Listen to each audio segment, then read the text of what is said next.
Hey there, everyone. Today, I'm diving into a topic that's both deeply troubling and crucial to understand. Is Israel committing genocide in Palestine? Let's unpack this. First, let's talk about what's happening legally. The International Court of Justice, or ICJ, has ordered Israel to stop making public statements that incite genocide. This came after South Africa accused Israel of committing genocide against Palestinians in Gaza. But here's the kicker. Prominent Israelis are still making concerning statements. It raises a big question. Is Israel truly committed to addressing this issue? Proving incitement to genocide isn't easy. It's legally complex, and many argue that Israel isn't doing enough to investigate these cases.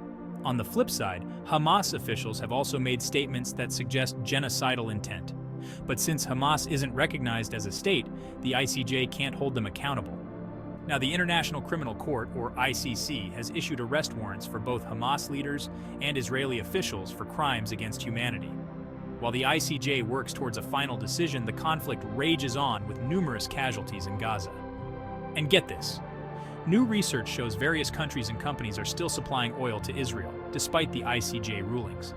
This ongoing support is seen as fueling the violence against Palestinians. Palestinian groups and their allies are calling for an embargo on energy and arms. They're urging governments and companies to halt all shipments to Israel. Legal experts emphasize the corporate responsibility to uphold human rights and warn of potential legal repercussions for their involvement. The report stresses the urgency for world leaders to address this issue, especially as the U.S. gears up for its 2024 elections. But that's just part of the story. On the ground, the reality is brutal.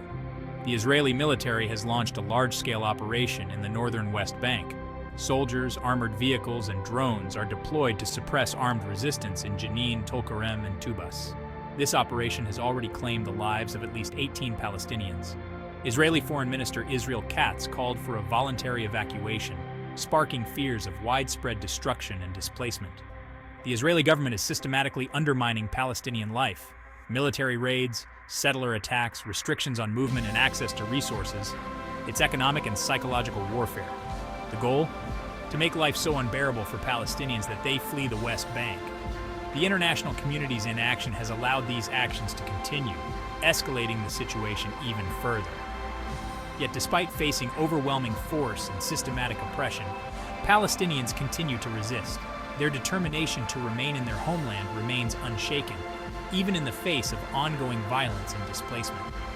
The world watches as this conflict continues with no clear end in sight. Stay informed, stay engaged, and most importantly, stay human. Thanks for watching.